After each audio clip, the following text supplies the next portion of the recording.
Hello students, welcome to न्याय दर्शन। BNS का हम आज अगला पार्ट कंटिन्यू करेंगे। पिछले सारे लेक्चर अपलोड कर दिए हैं, चाहे तो आप जा कर के मेरी प्लेलिस्ट देख लेना, वहाँ बीएनएस नाम से प्लेलिस्ट है। वहाँ पे जो भी वीडियो है सारे ऑलरेडी अपलोडेड है। राजस्थान एपीयू की तैयारी कर रहे हो तो उसके माइनर एक्ट, जो भी राजस्थान से कंसर्न माइनर एक्ट है, उसके वीडियो मैं ऑलरेडी अपलोड कर चुका हूँ। आपको राजस्थान एपीयू नाम की प्लेलिस्ट मिल जाएगी।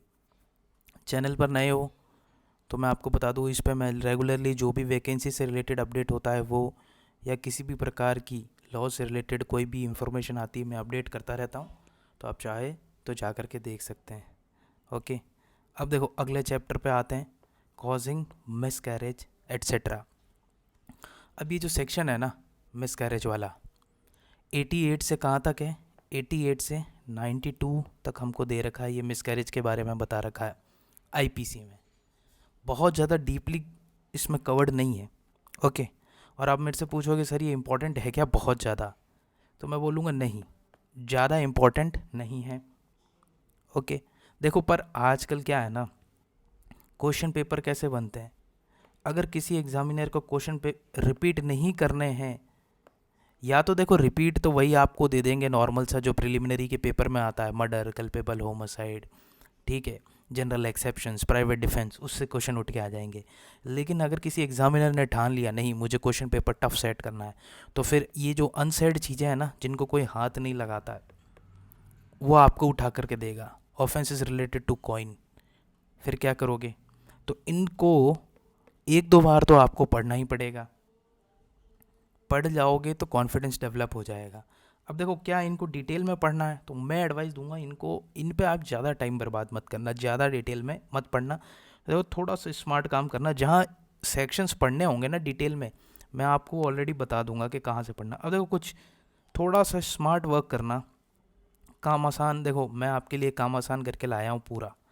बस ये चार्ट पढ़ जाना, काफ़ी हद तक आपके सारे डाउट, काफ़ी क्या ऑलमोस्ट सारे डाउट क्लियर हो जाएंगे। अब देखो सबसे पहले ये चीज़ पढ़ने से पहले आप इस चीज़ पे आ जाओ, मिसकैरेज और अबॉर्शन। जो आईपीसी में, जो बीएनएस या आईपीसी, जो भी आप पुरानी आईपीसी थी, तो इसमें जो वर्ड यूज़ कर रखा है, इसमें जो रिलेटेड चीज़ है वो है किससे? मिसकैरेज से। और अबॉर्शन से रिलेटेड लॉ कौन सा बना हुआ है? Medical termination of pregnancy act. तो पहले चैप्टर स्टार्ट करने से पहले जो टर्म्स है उसको समझ लो। मैं बार बार कहता हूँ और फिर कह रहा हूँ, रटने और समझने में फ़र्क होता है। आप समझ करके उसको बार बार मेमोराइज़ कर लो, मेमोराइज़ तो करना ही है। जो ये कहता है कि नहीं जुडिशरी के एग्ज़ाम में मेमोराइज़ नहीं करना है, तो वो आपसे झूठ बोल रहा है। और जो मैं ये भी कहता हूँ, पिछले वीडियोस में भी मैंने बोल रखा है, अगर ये कोई कहता है कि मैंने एक बार दो पढ़ करके जुड़ी, एक बार दो बार तीन बार पढ़ करके जुडिशरी का एग्ज़ाम क्लियर कर दिया, तो वो पॉसिबल नहीं है। कम से कम आप जब बेयर एक्ट, मानो आप कम से कम 6 से 8 बार आप पढ़ोगे नहीं ना, तब तक चीज़ें मेमोराइज़ नहीं होगी। आज पढ़ोगे, कल बोलोगे, फिर पढ़ोगे, फिर बोलोगे, फिर पढ़ोगे, फिर बोलोगे। जीतता वही है जो इसको छोड़ता नहीं है। चलो ये तो हो गई ज्ञान भरी बातें। अब आ जाते हैं सीधा अपने टॉपिक पर।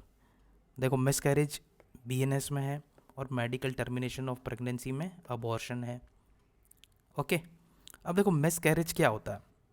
ये क्या होता है ना, स्पॉन्टेनियस हो जाता है या ऑटोमेटिकली हो जाता है। अब इसके कारण कुछ भी हो सकते हैं। वुमेन में हार्मोनल इम्बैलेंस हो गया कुछ, ओके, कोई एक्स वाई जी कोई भी डिजीज़ हो गई। मैं डॉक्टर्स नहीं हूँ, मुझे ज़्यादा नहीं पता है, ठीक है, जहाँ तक मैंने पढ़ा है मैं आपको बता देता हूँ। और कोई भी कारण हो गया, कोई मतलब मान लो कुछ चोट वोट लग गई, कुछ भी हो गया। अब क्या होता है ना, मेडिकल टर्मिनेशन ऑफ प्रेगनेंसी में क्या होता है, इसमें आप डॉक्टर के पास जाते हो और कहते हो कि हमको अबॉर्शन करवाना है, ठीक है। अब ये अबॉर्शन या तो पिल्स के थ्रू होता है या फिर सर्जिकल होता है।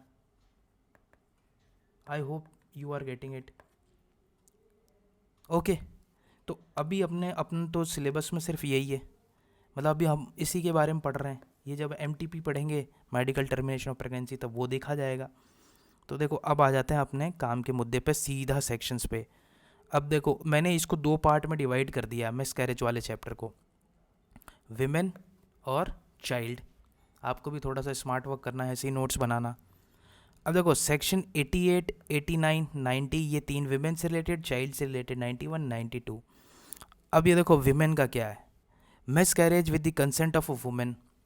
जो मिसकैरेज कर रहे थे उसमें वुमेन कंसेंट इन्वॉल्व थी। अब आप सेक्शन पढ़ोगे तो whoever voluntary causes a women with the child to miscarry, ऐसे ऐसी लंबी लैंग्वेज चलेगी। ओके, बट ये देखो, ये मिसकैरेज कैसा नहीं होना चाहिए, ये not in good faith for the saving the child of a women, ऐसा मिसकैरेज, ये अगर ये सर्कमस्टेंसेस रहा तो ही एप्लीकेबल होगा।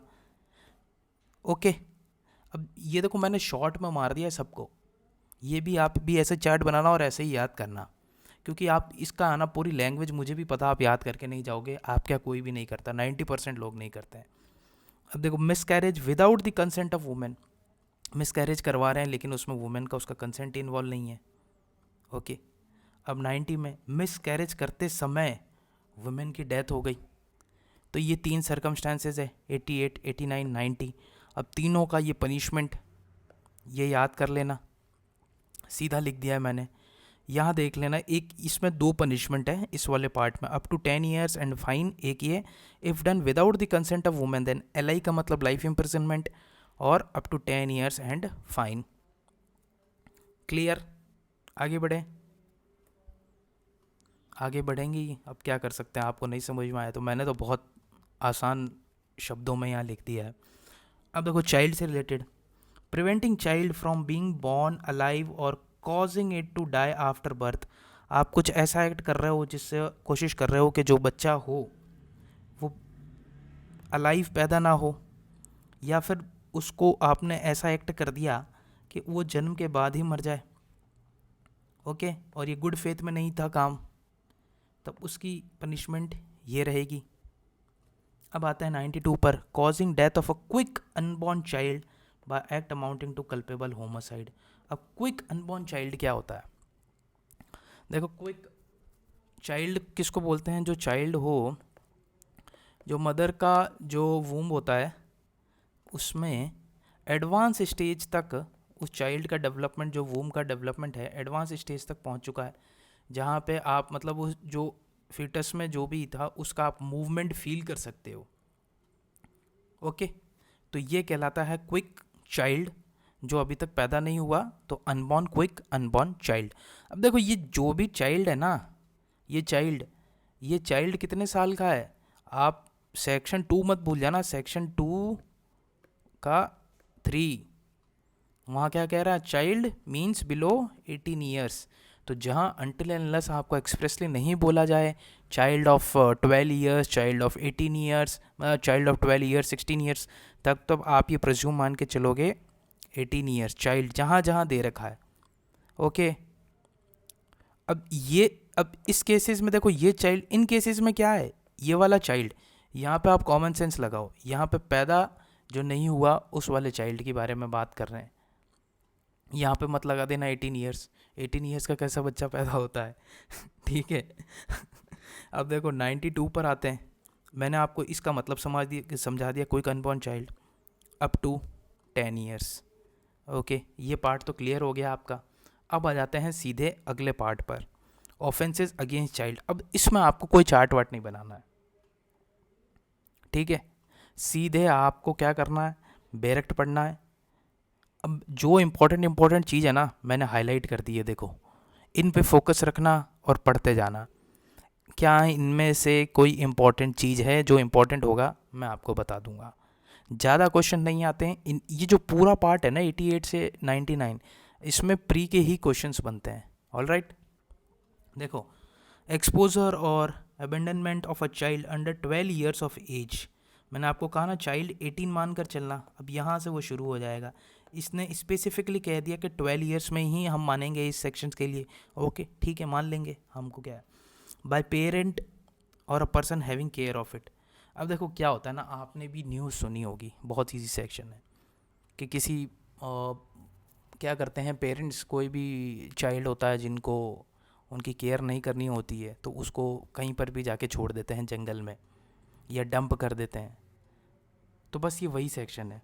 तो ये पेरेंट्स की लाइबिलिटी, मदर और फादर की लाइबिलिटी ये सेट करता है ये वाला सेक्शन, बस यही। तो उसको आपने क्या कर दिया, कहीं पे छोड़ दिया, कहीं पर भी छोड़कर आ गए, आपने ये न्यूज़ सुनी होगी। ठीक है, अब आगे बढ़ते हैं। This section not in to prevent trial. अब ये क्या कह रहा है, देखो ये कह रहा है कि ये सेक्शन ठीक है, एक्सपोजर इस वाले 93 के लिए एक पनिशमेंट है, विच में एक्सटेंड टू 7 ईयर्स, ये पनिशमेंट है। लेकिन ये सेक्शन कह रहा है कि अगर आप उसको कल्पेबल होमोसाइड में, मदर और फादर को कल्पेबल होमोसाइड में चार्ज करना चाहते हो, तो ये कह रहा है हम इस चीज़ को नहीं रोकेंगे, आप उनको कल्पेबल होमोसाइड में चार्ज कर सकते हो और ट्रायल कंडक्ट करवा सकते हो। ठीक, अब बढ़ते हैं आगे। जब चार्ज फ्रेमिंग पढ़ेंगे ना, तब मैं यहाँ आपको इस सेक्शन पे फिर से आऊँगा, याद रखना, BNSS में। 94 concealment of a birth bye secret disposal of a birth. अब मान लो हस्बैंड वाइफ है, या हस्बैंड वाइफ नहीं भी है, उनका एक चाइल्ड हुआ, बच्चा हुआ। अब उनको क्या करना है, वो चाइल्ड चाहे ओके, अब उन्होंने क्या कर दिया, सीक्रेटली क्या कर दिया, उस चाइल्ड का डेड बॉडी, वो चाइल्ड मर गया, ओके। अब उसकी डेड बॉडी इन्होंने क्या कर दी, बरी कर दी, सीक्रेटली कहीं छुपा दी, ताकि लोगों को पता ना चले। इंटेंशनली कंसील्स और endeavours to conceal birth of a such child, ताकि किसी को पता ना चले। तो ये भी एक पनिशेबल ऑफेंस है, उसकी सज़ा इतनी है। अब बढ़ते हैं आगे। 93 हायरिंग, एम्प्लॉइंग और engaging a child to commit an offence. अब आप देखो, चाइल्ड को क्या कर रहा है, हायर कर रहे हो, एम्प्लॉय कर रहे हो, क्या, ताकि वो कोई एक ऑफेंस कमिट कर दे। Whoever employs or engage a child to commit an offense shall be punished। ये देखो, इतना डिस्क्रिप्शन का पनिशमेंट होगा। और अगर वो ऑफेंस हो गया तो पनिशमेंट और बढ़ जाएगा। पनिशमेंट क्या हो जाएगा, punishment provide offence if the offence has been committed by such person himself. तो ऐसा मान लिया जाए कि वो पर्सन जिसने हायर किया है, उसी ने वो ऑफेंस किया है। ठीक है, अब hiring, employing, using a child for this sexual exploitation और पोर्नोग्राफी इज कवर्ड विनिंग दिस सेक्शन। अब ये बहुत, अब ये ऐसी चीज़ें हैं ना कि इनमें आप ज़्यादा मतलब डीप में मत जाना, बस पढ़ो, 2-3 बार पढ़ो। प्री के पर्सपेक्टिव से जो विशेष करके जो एजेस दे रखी है ना, 12 ईयर्स, इस टाइप की चीज़ें याद रखना। और ये जो सेक्शन नंबर है ना, इनमें ये याद रखना। बाकी इसमें से ज़्यादा कुछ नहीं आना, मेंस के पर्सपेक्टिव से बहुत कम है। ये आप बेर रीड करके जाना, बार बार रीड करके जाना, एक समय आएगा जब आपको सारी चीज़ें मेमोराइज होने लग जाएगी। Procuration of a child induces a child to go from, किसी भी देखो चाइल्ड को इंड्यूस किया, बहलाया फुसलाया, एक जगह से दूसरी जगह उसको भेज दिया, और ताकि देखो कि विद इंटेंट, क्या इंटेंट से, नोइंग दैट, और उसको पता था, इंटेंशन था उसका कि the child will be forced और scheduled to have illicit intercourse with any other person. अब इसमें कोई समझाने लायक है नहीं, उसको पता था, जिस भी बंदे ने उस बच्चे को भेजा कहीं पर बहला फुसला करके, उसका इंटेंशन था कि वो चाइल्ड का पता था, उसको पता था, उसका इंटेंशन था कि वो चाइल्ड को फोर्स किया जाएगा या सीड्यूस किया जाएगा इलिसिट इंटरकोर्स करने के लिए within the meaning of this section. अब आगे बढ़ते हैं। किडनैपिंग और abducting children under the age of 10 years, ये भी याद रखना, ये प्री में कई बार आ चुका है अलग अलग जुडिशरी के। Whoever kidnaps or abducts, kidnapping or abduction child under the age of 10 years with the intention of dishonestly। अब देखो ये भी आ रखा है क्वेश्चन, मूवेबल प्रॉपर्टी कि अब ये क्या किया है ना, एक जगह मैंने क्वेश्चन देखा था, वहाँ पे इस पार्ट को ब्लैंक छोड़ दिया, टेकिंग डिसऑनेस्टली एनी मूवेबल और इमूवेबल, ऑप्शन दे दिया movable and immovable property, only movable, या फिर एक सी ऑप्शन दे दिया ओनली इमूवेबल प्रॉपर्टी, फिर डी दे दिया बोथ। अब करो टिक। तो याद रखना, only movable property from the person of a such child. अब यहाँ पर्सन का मतलब क्या होगा, पर्सन तो डिफाइन है, बट वहाँ पे पर्सन की डेफिनेशन में जो सेक्शन 2 आई गेस 26 में है पर्सन, आप चेक कर लेना, क्रॉस चेक कर लेना। अब उसमें तो कह रहा है कि पर्सन इंक्लूड्स कंपनी, कॉरपोरेशन, ये वो। तो यहाँ जो मेरे समय से जो पर्सन का अर्थ निकलता है वो निकलता है पेरेंट्स। तो आपने क्या कर लिया, किडनैप कर लिया, एबडक्ट कर लिया किसी भी चाइल्ड को under the age of 10 years, ताकि उससे क्या कर सके, आप जो भी चल संपत्ति है, मूवेबल प्रॉपर्टी है, वो उसके पेरेंट्स से ले सकें। अब उसका पनिशमेंट यहाँ दे रखा है नीचे। अब देखो आ जाते हैं अपने लास्ट 2 सेक्शन पे, ऑलमोस्ट सेम है, ये सेलिंग है और ये बाइंग है। ये देखो, whoever sells, let, hire or otherwise disposes, sells, let, hire or otherwise disposes any child with the intent that shall child of at any age, याद रखना at any age, used for the purpose of prostitution or illicit intercourse with a person unlawful and immoral purpose। मतलब देखो ये जो बच्चों को इस section में क्या है, ऊपर 98 में क्या है, सेल करना, और 99 में है बाय करना। किस पर्पस के लिए? प्रोस्टिट्यूशन पर्पस के लिए, ओके, या इमोरल सेक्सुअल पर्पस के लिए। क्राइम पेट्रोल देखा होगा आप सब ने, किस किस ने देखा मुझे कमेंट में ज़रूर बताना। क्राइम पेट्रोल जो पहले आता था, अभी भी यूट्यूब पर देखना यार, देखो क्राइम पेट्रोल ऐसी चीज़ थी ना, उसको आप देखना कभी, यूट्यूब पर काफ़ी सारे वीडियोस मैं तो देखता था, इससे मुझे काफ़ी ज़्यादा याद, मतलब वो आपको है ना जजमेंट राइटिंग की प्रॉब्लम दे देगा। जजमेंट राइटिंग होता है उसमें, एक तरीके से आपको एक सिचुएशन दे देगा, एपिसोड चलता रहेगा, बस वो एपिसोड देखते देखते आप ये चीज़ रिकॉल करने करो कि इसमें ऑफेंस कौन सा हो रहा है। काफ़ी ज़्यादा हेल्पफुल था वो लॉ स्टूडेंट्स के लिए, काफ़ी ज़्यादा। यूट्यूब पर उसके काफ़ी सारे एपिसोड्स आज भी रखे हैं, कभी कभी मैं फ्री होता हूँ तो देखता हूँ मैं आज भी, है ना। बट उसकी यार एक खराब बात भी थी, क्या थी कि वो ज़्यादा भी नहीं देखना चाहिए। अब वो ज़्यादा देख लो ना तो वो आपको बहुत ज़्यादा वैसा शक्की मिजाज का बना देता है, भाई भाई का दुश्मन बन जाएगा अगर किसी ने रात दिन देख लिया तो वो है ना। तो चलो मजाक से हटके, तो इस चीज़ का याद रखना, ये दोनों सेक्शन 98 99 आइडेंटिकल है ऑलमोस्ट। अब देखो फीमेल, अब ये देखो ये क्या कह रहा है, यहाँ पे कह रहा है एक 18 ईयर्स से नीचे जो अगर आप बेच रहे हो ना, यहाँ तो इन्होंने बोल दिया एट एनी एज, और यहाँ कह रहा है कि अगर 18 साल से कम की महिला फीमेल है तो उसके केसेस में एक प्रजम्पशन है, क्या, व्हेन 18 साल से कम की बच्ची को let, hire for sale, otherwise dispose to any prostitute, अगर आप किसी प्रोस्टिट्यूट के पास भेज देंगे या उसको बेच देंगे, ठीक है, until contrary is proved, it will be presumed to have disposed her with the intent that she will be used for the purpose। ये मान लिया जाएगा कि उसको सिर्फ और सिर्फ प्रोस्टिट्यूशन के लिए बेचा गया है। कोई भी अगर 18 साल से कम की बच्ची है, अगर वो किसी भी प्रोस्टिट्यूट या फिर ऐसी जगह जहाँ ब्रोथल में पाई गई किसी भी पर्सन के पास, तो ये मान लिया जाएगा that she was disposed with the intent that she shall be used for the purpose of prostitution। अभी explanation 2 देख लो। illicit intercourse means sexual intercourse between the person not united by marriage or by union or tie। illicit intercourse means sexual relations जो लोग शादीशुदा नहीं है या फिर किसी भी प्रकार का उनमें यूनियन और टाई नहीं है। ये पढ़ लेना आप, ऐसा कुछ इसमें कोई है ना कॉन्सेप्ट नहीं है, काफ़ी आसान सेक्शंस है, रीडिंग दोगे आपको समझ आ जाएगा। जहाँ समझाने की, सिंप्लीफाई करने की चीज़ होगी मैं वहाँ पे आपको खुद बता दूंगा, आपने खुद ऑब्ज़र्व कर लिया होगा अब तक अगर आपने मेरे पुराने लेक्चर्स देखे हैं तो। अब देखो ये जो सेलिंग था ना, अब यहाँ बाइंग कर दो, बाकी ये सेक्शन ऑलमोस्ट सेम है। ये जो येलोइश पार्ट है, हाईलाइटेड पार्ट है, इसको पढ़ लेना आप, इस पे थोड़ा जोर रखना। बस ये जो एक्सप्लेनेशन 1 था इसके जस्ट अपोजिट इसका एक्सप्लेनेशन 1 है, और इनमें कुछ डिफरेंस नहीं है। तो देखो ये होगा सेक्शन 99 तक। आई होप आपको चीज़ें क्लियर हो गई होगी।